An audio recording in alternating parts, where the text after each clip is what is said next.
So today we are going to start with a very important topic called capital budgeting.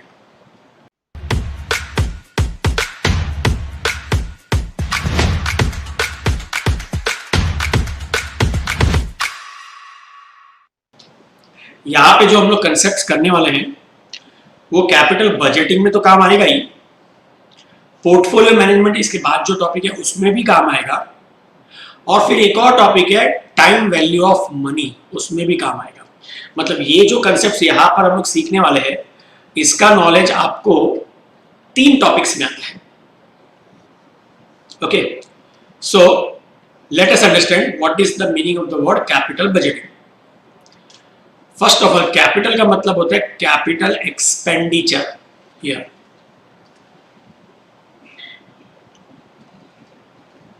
Now, when I say capital expenditure, it means what? जैसे आप लोग ने FIGC, SYGC ये सब में या FIBCom में सीखा होगा रेवेन्यू एक्सपेंडिचर और कैपिटल एक्सपेंडिचर का डिफरेंस। तो जैसे अगर मैं बोलता हूँ पेमेंट ऑफ सैलरी या वेजेस, वो आपका रेवेन्यू एक्सपेंडिचर होता है।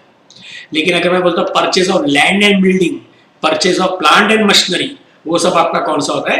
Capital expenditure. ओके, और बजटिंग का मतलब होता है प्लानिंग। सो बेसिकली इस टॉपिक में what we are going to learn, we are going to plan what कि कैपिटल एक्सपेंडिचर एक बिजनेस के लिए, एक पर्टिकुलर बिजनेस के लिए उतना कैपिटल एक्सपेंडिचर, जिसको मैं शॉर्ट में वर्ड बोलेंगे कैपेक्स, कैपेक्स बोलेंगे हम लोग, कैपिटल एक्सपेंडिचर का शॉर्ट फॉर्म। ठीक है, ये कैपेक्स करना चाहिए कि नहीं करना चाहिए उसकी प्लानिंग करेंगे। अब कैसे प्लानिंग करते हैं, that's what we are going to study. तो इसमें जो टेक्निक्स यूज करते हैं to plan, there are many techniques, हम लोग एक एक करके टेक्निक करेंगे। जैसे फर्स्ट होता है accounting rate of return.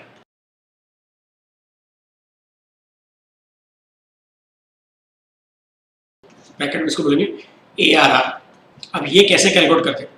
Suppose अगर मैं आप लोग को बोलूं एक प्रोजेक्ट है जो मुझे है ना, जिसमें मुझे इन्वेस्ट करना पड़ेगा 10 लाख रुपए, और ये प्रोजेक्ट मुझे हर साल 3 लाख रुपए का प्रॉफिट देने वाला है। So if I ask you what is my rate of return, चलो मुझे आंसर करो।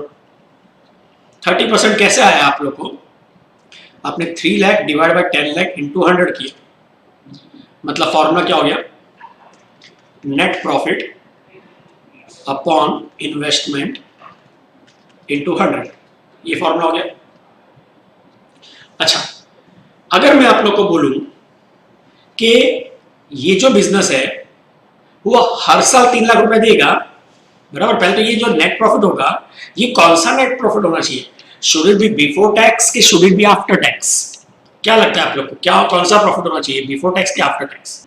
अब लॉजिकली बोलो, समझो अगर मैं बोलता हूं कोई बिजनेस में आप है ना नेट प्रॉफिट बिफोर टैक्स कमा रहे हो 4 लाख, उसमें से टैक्स आपको भरना है 2 लाख, NPAT बचा 2 लाख। तो अब एक्चुअली में ना ये मेरा प्रॉफिट नहीं है। क्यों? क्योंकि 4 लाख में मैं ये नहीं बोल सकता मेरा प्रॉफिट है, क्योंकि 4 लाख में 2 लाख तो मुझे गवर्नमेंट को देना है। सो मेरा प्रॉफिट मतलब जो मेरे को सबका पेमेंट चुकाने के बाद जो मेरे पास बचा वो मेरा प्रॉफिट हुआ। So that is which figure? It should be after tax. अच्छा, अब समझो मैं आपको बोलता हूं कि एक प्रोजेक्ट है जिसमें मुझे इन्वेस्ट करना है 10 लाख रुपया, मतलब प्लांट एंड मशीनरी में। ठीक है, और ये बिजनेस मुझे ना 3 साल में क्या रिटर्न्स देगा? पहले साल 2 लाख, फिर 3 लाख, फिर 4 लाख। ठीक है, ये मुझे नेट प्रॉफिट आफ्टर टैक्स देगा। तो इधर जो मैं NPAT लूंगा वो कौन सा NPAT होना चाहिए? शुड इट बी 2 lakhs कि 3 lakhs कि 4 lakhs और any other figure? According to you क्या होना चाहिए?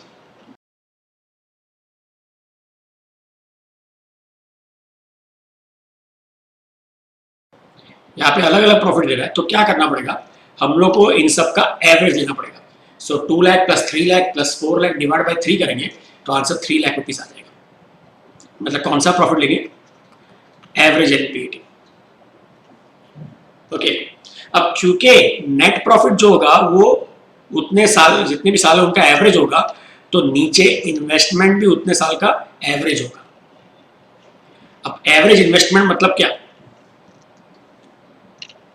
तो अगर समझो इस क्वेश्चन में ऐसा दिया है कि लाइफ है इस ये मशीन की 3 साल यूज करेंगे और उसके बाद सैलवेज आएगा 1 लाख। सैलवेज में समझते क्या कि जब मशीन हम लोग 3 साल यूज करने के बाद हमारे लिए वो मशीन काम की नहीं है, क्योंकि हम लोग बिजनेस बंद कर देंगे, तो उसको बेचेंगे तो 1 लाख रुपए मिलेगा।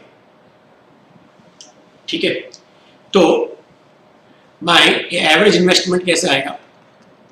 जैसे रेशियो टॉपिक में एवरेज स्टॉक कैसे आता है? Opening stock plus closing stock divide by 2। तो वैसे एवरेज इन्वेस्टमेंट भी opening investment plus closing investment divide by 2 करेंगे। मेरा स्टार्टिंग में इन्वेस्टमेंट कितना है? 10 लाख रुपए। लास्ट में इस इन्वेस्टमेंट की वैल्यू कितनी बची? 1 लाख रुपया। सो 10 lakh plus 1 lakh divide by 2, so 11 lakh divide by 2, ये आ जाएगा 5,50,000। Is that clear? सो मेरा इस सम में ARR कितना हो जाएगा? Average NPAT that is 2 lakh plus 3 lakh plus 4 lakh divide by 2, sorry divide by 3 lakhs। और एवरेज इन्वेस्टमेंट ये है 5,50,000। अब परसेंटेज में चाहिए तो इंटू 100 करेंगे। सो 3 लाख डिवाइड बाय 5,50,000 इंटू 100 करेंगे तो ये आ जाएगा 54.54% रिटर्न। तो ये प्रोजेक्ट मुझे ऑन एन एवरेज क्या रेट ऑफ रिटर्न दे रहा है? 54.54% रिटर्न दे रहा है। ठीक है, ये हो गया फॉर्मूला किसका? ARR का। सो एवरेज एनपीएटी तो बहुत सिंपल है, सारे प्रॉफिट्स को ऐड करो divide by number of years. लेकिन एवरेज इन्वेस्टमेंट कैसे आता है? एवरेज इन्वेस्टमेंट कैसे आता है हम लोग को? Opening investment plus closing investment divide by 2।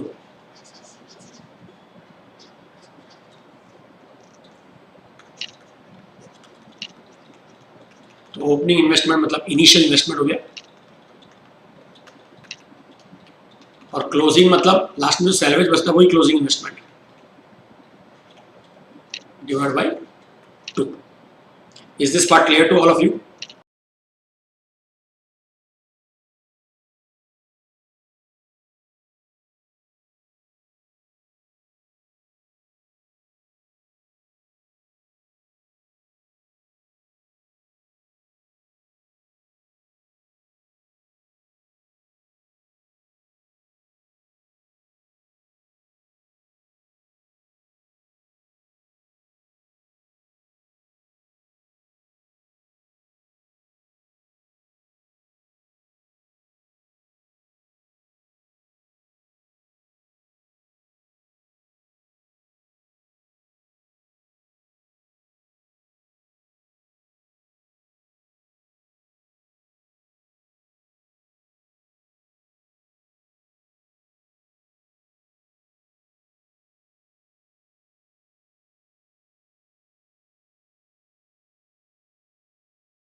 सो सबसे पहले आप टॉपिक का नाम लिखो, कैपिटल बजटिंग। और जैसे मैंने इधर एरो किया है, ये कैपिटल एक्सपेंडिचर और बजटिंग मतलब प्लानिंग। सो कैपिटल एक्सपेंडिचर का प्लानिंग करेंगे इस टॉपिक में।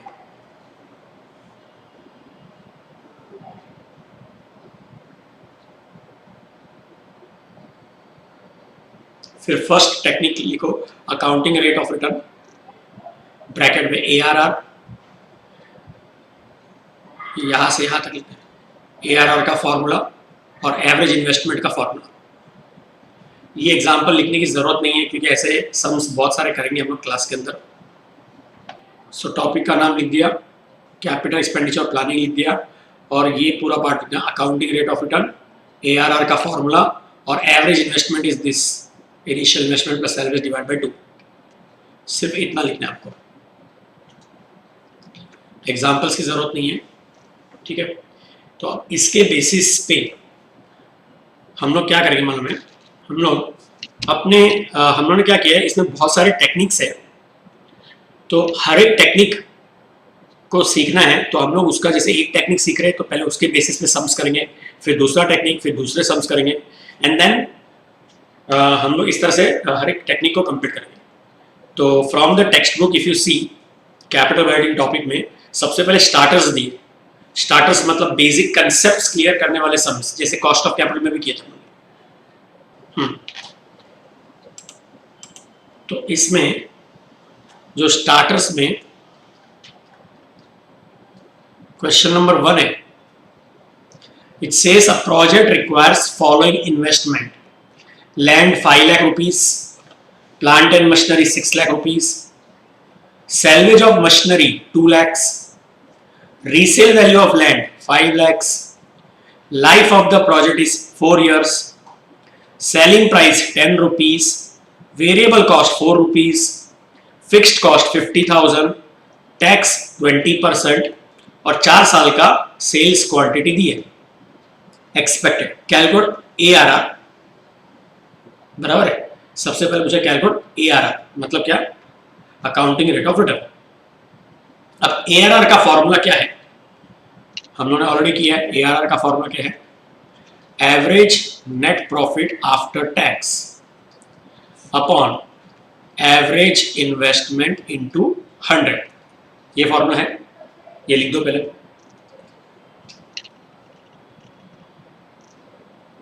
हमारे पास एवरेज नेट प्रॉफिट नहीं है, एवरेज इन्वेस्टमेंट कैसे आएगा?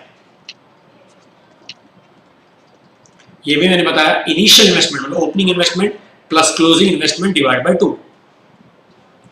इस प्रोजेक्ट को स्टार्ट करने के लिए हमको 2 जगह इन्वेस्ट करने पड़ रहे हैं, एक तो लैंड में और एक प्लांट एंड मशीनरी में। लैंड में इन्वेस्ट कितना करना पड़ रहा है? 5 lakhs और प्लांट एंड मशीनरी में 6 lakhs। ये हमारा ओपनिंग इन्वेस्टमेंट है। क्लोजिंग मतलब लास्ट डे इस इन्वेस्टमेंट की वैल्यू कितनी बच रही है, तो वो भी दिया हुआ है। Last day resale value of land 5 lakhs है, मतलब हम लोग 5 लाख में रीसेल कर रहे हैं, मतलब लास्ट में भी 5 लाख उसकी वैल्यू है। और मशीन का सैलवेज है 2 लाख, मतलब लास्ट में मशीन की वैल्यू 2 लाख है। सो ये हमारा ओपनिंग इन्वेस्टमेंट हो गया, ये हमारा क्लोजिंग इन्वेस्टमेंट हो गया, डिवाइड बाय 2। तो ये 11 lakh plus 7 lakh 18 lakh divide by 2 करेंगे तो 9 लाख रुपीज हो जाएगा। सो नीचे डिवाइड बाय डिनोमिनेटर 9 lakhs हो जाएगा। अब हम लोग को चाहिए एवरेज NPAT। सो एक मिनट ये भी देख लो, उसके बाद ये लिखना। NPAT मतलब नेट प्रॉफिट आफ्टर टैक्स चाहिए। सो प्रॉफिट कैसे आता है? अगर देखोगे 4 साल का इन्होंने डिटेल दिया, उनमें क्या क्या क्वांटिटी सेल होगा वो बोला है। 10,000, 30,000, 50,000, 40,000। ठीक है। सेल्स, सेल्स में से हम लोग कॉस्ट माइनस करेंगे तो प्रॉफिट आता है। तो सेल्स में से वेरिएबल कॉस्ट भी माइनस करेंगे और फिक्स कॉस्ट भी माइनस करेंगे। तो सेलिंग प्राइस कितना है? 10 रुपीज है और वेरिएबल कॉस्ट कितना है? 4 रुपीज है। सो पहले 10,000 into 10 1 lakh, 30,000 into 10 3 lakhs, 50,000 into 10 5 lakhs, 40,000 into 10 4 lakhs। Variable cost at the rate of 4 rupees per. तो 10,000 into 4 40,000, 30,000 into 4 1,20,000, 50,000 into 4 2 lakhs, 40,000 into 4 1,60,000। ये माइनस हो जाएगा। और फिक्स्ड कॉस्ट क्या है? 50,000। अब फिक्स्ड कॉस्ट तो क्या है? हर साल सेम ही रहेगा।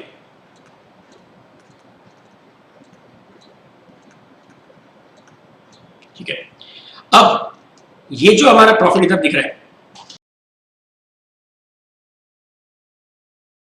1 लाख में से ये 90,000 जाएगा तो बचेगा 10,000 रुपया। 3 लाख में से ये दोनों माइनस होगा, सो 1,30,000। 5 लाख में से 2,50,000 माइनस होगा तो 2,50,000 और 4 लाख में से ये सब माइनस होगा, सो 1,90,000। ना इसमें एक और खर्चा है जो भले ही बुक्स में नहीं दिया है, क्वेश्चन में नहीं दिया है, लेकिन we should know it, that is depreciation. ना 2 एसेट है हमारे पास, लैंड और plant and machinery. We all know land is non depreciable but plant and machinery is depreciable. So उसका डेप्रिसिएशन कैसा आएगा, परसेंटेज कुछ नहीं दिया डेप्रिसिएशन का, तो कैसे करते देखो, आप लोग ने एक एफआईजी एसवाईसी में एक फॉर्मूला किया होगा प्लांट एंड कोई भी डेप्रिसिएशन का, depreciation is cost minus salvage upon estimated life. मतलब क्या, बेसिकली प्लांट एंड मशीनरी है 6 लाख रुपए का, इसको हम लोग कितने साल यूज करने वाले, 4 साल यूज करने वाले, और उसके बाद हम लोग इसको 2 लाख में बेचेंगे। मतलब मेरे 6 लाख की मशीन को मैं 4 साल बाद 2 लाख में बेचूंगा, तो वो कितना डेप्रिशिएट हो रहा है, 6 लाख की मशीन 2 लाख हो रही है, मतलब वो 4 लाख डेप्रिशिएट हो रहा है। In how many years, 4 years, 4 lakh depreciation in 4 years. So what is the depreciation per annum, it is 1 lakh rupees per annum. हर साल का 1 लाख रुपए डेप्रिसिएशन। यही चीज आप लोगों ने फॉर्मूला किया होगा, cost that is 6 lakhs minus salvage that is 2 lakh, तो 6 lakh minus 2 lakh upon estimated life 4 years, तो वो डेप्रिसिएशन भी माइनस होगा हर साल का 1 लाख रुपया।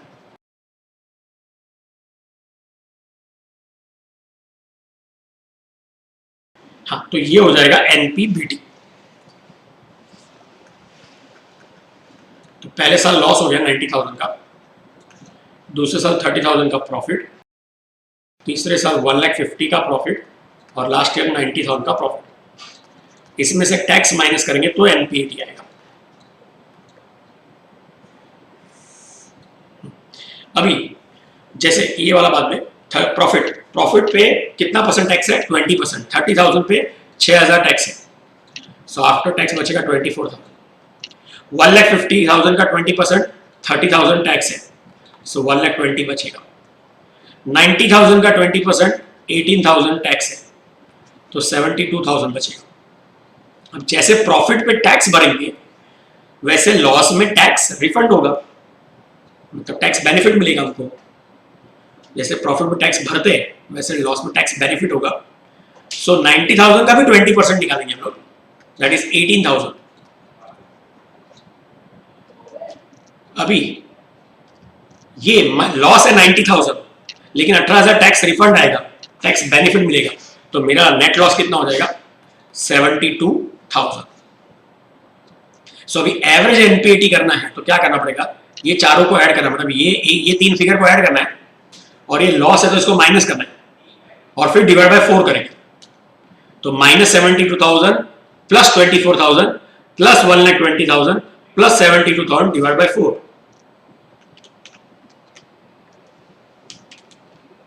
ये आएगा एवरेज 36,000। सो इधर आएगा 36,000 average NPAT. 36,000 divide by 9 lakh into 100 करेंगे तो 4% आ जाएगा। मतलब ये बिजनेस हम लोग को 4% रिटर्न जनरेट करके देगा। Is that clear to all of you?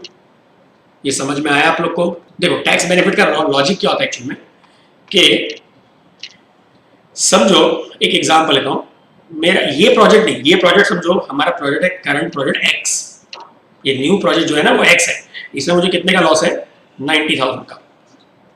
मेरे other projects, just an example, मेरे अदर प्रोजेक्ट्स है जिसमें मुझे नेट प्रॉफिट हो रहा है 3 लाख का।